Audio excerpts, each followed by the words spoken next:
غیر مسلموں کی جو عیدیں ہیں نا ان میں خوشی کا کوئی سبب نہیں ہوتا, بلا وجہ خوشی منائی جاتی ہے زبردستی. سمجھ رہے ہو؟ جیسے جو برتھ ڈے پہ خوشی منائی جاتی ہے نا, خوشی ہوتی نہیں ہے, ویسے ہی آدمی سیلیبریٹ کر رہا ہوتا ہے, ورنہ اس میں کوئی خوشی کی بات تھوڑی ہے.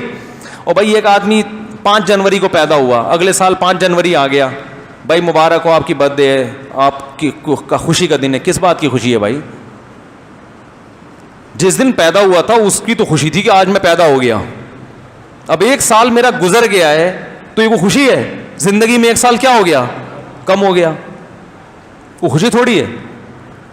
جیسے جیسے عمر بڑھے گی آپ کا 1 سال کم ہوتا چلا جائے گا. ہاں اس بات کی خوشی ہو کہ آج آپ جوان ہو گئے, 15 سال کے ہو گئے, ماشاءاللہ صحت مند ہو گئے, تو چلو ٹھیک ہے. تو وہ 5 جنوری کی تھوڑی ہوا ہوگا, وہ تو جس دن بالغ ہوا ہے اس دن خوش, جوان ہو گیا ہمارا بچہ, منڈا جوان ہو گیا, یہ کہتے ہیں نا لوگ. تو چلو اس بات کی خوشی ہے. اب 50 سال کا ہو گیا, اب 51 سال کا ہوگا تو اور زیادہ غم ہونا چاہیے. 52 سال کا ہو گیا تو اور زیادہ غم کہ اب تو بھائی اب تو قبر کے قریب جا رہے ہیں. لیکن بلا وجہ کیک کاٹ کاٹ کے خوشی منائی جاتی ہے, ہوتی نہیں ہے. یہ آرٹیفیشل خوشی ہے کہ خوش ہونے کا کوئی سبب ہے نہیں. ہاں 1 سال کے آپ ہوئے اور فرشتے نے کہا 6 سال کی گارنٹی مل گئی ہے, نہیں مرو گے, پھر بھی خوشی ہے. پاس پہ کبھی خوشی نہیں ہوتی. خوشی ہمیشہ کس پر ہوتی ہے؟ فیوچر کا سوچ کے. اگر 1 سال کے آپ ہوئے اور فرشتے نے کہا 1 سال کا جو بھی ہوگا وہ مزید 1 سال تو لازمی زندہ رہے گا, پھر تو ٹھیک ہے. تو ماضی کا سوچ کے تھوڑی ہوتی ہے. اسی طرح جو ہندوؤں کی دیوالی ہے, خوشی کا کوئی سبب موجود نہیں ہوتا کہ بھئی کیا کس بات کی خوشی منائیں. کرسمس منائی جاتی ہے مصنوعی طور پر, خوشی کا کوئی سبب ہے نہیں. وہ کہہ سکتے ہیں آج حضرت عیسیٰ علیہ السلام پیدا ہوئے تھے, وہ پیدا تو 2000 سال پہلے ہوئے تھے نا, وہ تو ہو گئے نا, اب تھوڑی پیدا ہو رہے ہیں. یار کیا ہو گیا, سمجھ میں کیوں نہیں آ رہا بھائی؟ وہ تو 2000 سال پہلے پیدا ہوئے تھے نا, اب تھوڑی پیدا ہو رہے ہیں. 12 ربیع الاول کو لوگ خوشی مناتے ہیں کہ بھئی آج نبی پیدا ہوئے تھے, تو آج تھوڑی پیدا ہوئے تھے. اول تو 12 ربیع الاول تاریخ پیدائش ہے نہیں, لیکن فرض کر لو ہے بھی, تو آج تھوڑی, وہ تو 1400 سال پہلے پیدا ہوئے تھے. آپ کہہ سکتے ہیں ڈیٹ تو وہی ہے نا بھائی, سال وہ نہیں ہے. کیا خیال ہے؟ بالکل چینج ہو چکا ہے, دن اور سال سب چینج ہو چکا ہے. میں نے آپ کو اللہ نہ کرے قرضہ دے دیا مولوی صاحب, اور میں نے کہا کہ 5 جنوری 2021 کو مجھے واپس چاہیے. آپ 2030 میں آ رہے ہو 5 جنوری کو, مجھے غصہ آئے گا کہ نہیں آئے گا؟ میں کہوں گا میں نے 5 جنوری 2021 بولا تھا, آپ کہہ رہے ہیں ہے تو 5 جنوری نا. ارے وہ 5 جنوری 2021 کا بولا تھا اور آپ لا رہے ہو 2030 میں, تو 9 سال کا فرق آ گیا.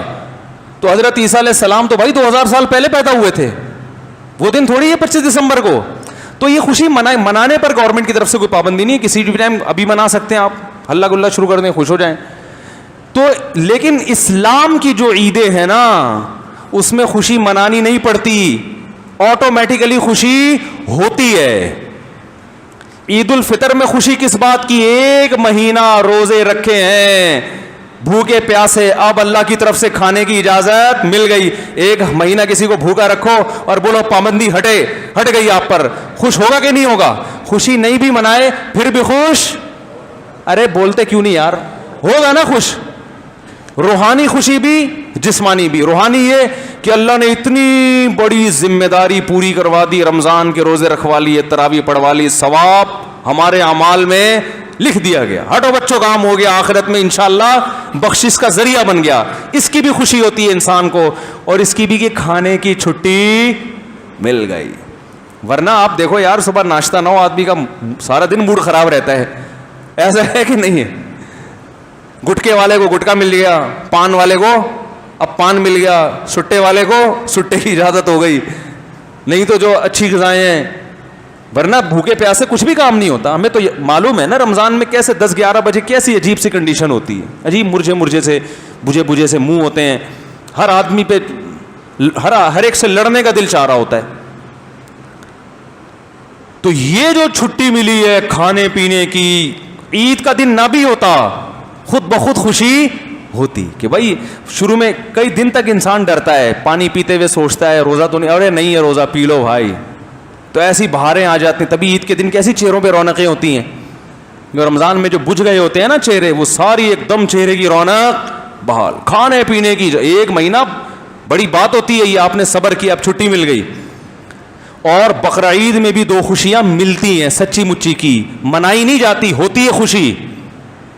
وہ خوشی بھی روحانی بھی اور جسمانی بھی. روحانی خوشی کہ ابراہیم علیہ السلام نے جو بیٹے کو ذبح کیا تھا, اللہ کا ہم پر کتنا فضل کہ اللہ جانور ذبح کروا کے ہم سے ابراہیم علیہ السلام کی سنت پوری کروا رہے ہیں. ایک ایک بال کے بدلے میں نیکی مل رہی ہے. کیسا بہترین موقع ثواب کمانے کا اللہ نے ہمیں دے دیا. انگلی کٹا کے شہیدوں میں نام لکھوانے کا موقع دے دیا.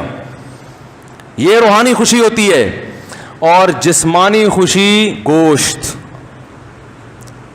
اتنا گوشت پورے سال کھانے کو نہیں ملتا, اور اتنا تازہ, اور وہ گوشت جس میں روحانی برکت بھی, اللہ کے نام پہ ذبح ہوا ہے, اللہ کے لیے, اللہ کے حکم پہ, اللہ کی طرف سے ضیافت. یہ کام تو ہٹو بچوں ہو گیا کہ نہیں ہو گیا؟ آپ کسی کی بھی ضیافت قبول کرتے ہو, چاہے وہ دال چاول کھلا رہا ہو, نسبت کا بڑا فرق ہوتا ہے. او بھائی یہ دال چاول ایس ایچ او صاحب کے گھر سے آئے ہیں, 20 لوگوں کو بتائے گا نا, او بھائی آج ایس ایچ او صاحب کے گھر سے دال چاول آئے تھے, یہ گٹکا کمشنر صاحب نے دیا ہے. گٹکے پہ فخر کرتے ہیں لوگ. تو بقرعید کے دن ہمیں فخر کس بات پر ہے؟ ہم نے تو ذبح کر کے اللہ کو دے دیا, اللہ کا ہو گیا. اب اللہ نے فرمایا فَكُلُوا مِنْهَا, کھاؤ. یہ اللہ کی ملکیت میں چلا جاتا ہے. اب کس کی طرف سے ضیافت ہے؟ اللہ کی طرف. کھاؤ. فَكُلُوا مِنْهَا وَأَطْعِمُوا الْبَائِسَ الْفَقِيرَ, فرمایا خود بھی کھاؤ, غریبوں کو بھی کھلاؤ. رج کے کھاؤ, رج کے. اور اللہ اس دعوت میں اتنا حساس ہے, جیسے کوئی غیرت مند جب دعوت کرتا ہے نا تو کہتا ہے تمہارے باپ کو بھی کھانا پڑے گا. ایسا ہوتا ہے کہ نہیں ہوتا؟ بھائی آپ قبائلی علاقوں میں جائیں نا تو آپ کتنا ہی پیٹ بھر کے جائیں, جب آپ کے پی کے میں جائیں گے تو آپ یہ نہیں کہہ سکتے کہ میں نے کھانا کھایا ہوا ہے. وہ کہیں گے بھائی ہماری غیرت کے خلاف ہے, مہمان آیا بھوکا چلا گیا, تیرے باپ کو بھی کھانا پڑے گا. ایسا ہوتا ہے کہ نہیں ہوتا؟ بھائی غیرت ہے یار, مہمان آیا بھوکا چلا گیا, یا ہمارے گھر سے نہیں کھایا, کھانا پڑے گا. تو بھائی اللہ سے زیادہ کسی میں غیرت ہو سکتی ہے؟ اب مہمان کے پاس, آپ میزبان کے پاس گئے, ایک معقول عذر ہوتا ہے آپ کے پاس, آپ نے اگر نہیں کھانا تو آپ بول دو بھائی میرا کیا ہے, روزہ ہے, یہ بول سکتے ہو نا. اب وہ زبردستی تو نہیں کھلائے گا یار, اب مولوی صاحب سے روزہ کون توڑوائے گا. جائز ہے ایسے موقع پہ روزہ توڑنا, نفلی روزہ, لیکن عام طور پہ لوگ توڑواتے نہیں ہیں کہ چلو یار سارا دن رکھا ہوا ہے اب ہم ان کا روزہ خراب کریں. یہ ایک ایسا عذر تھا جو قابل قبول سمجھا جاتا ہے. بھائی آج تو مولانا صاحب کا روزہ ہے, تو یہ عذر بقرعید کے دن کیا جا سکتا تھا کہ اللہ آج میرا روزہ ہے, تیری طرف سے ضیافت ہے, لہذا میں ایکسکیوز کر رہا ہوں. میں کیا کر رہا ہوں؟ ایکسکیوز کر رہا ہوں, اس بیس پہ میں نہیں کھا رہا. تو اللہ نے اس دن روزہ رکھنے کو کیا کر دیا؟ بولتے کیوں نہیں بھائی؟ حرام. یہ بتانے کے لیے روزہ حرام کر دیا کہ تمہارے باپ کو بھی کھانا پڑے گا.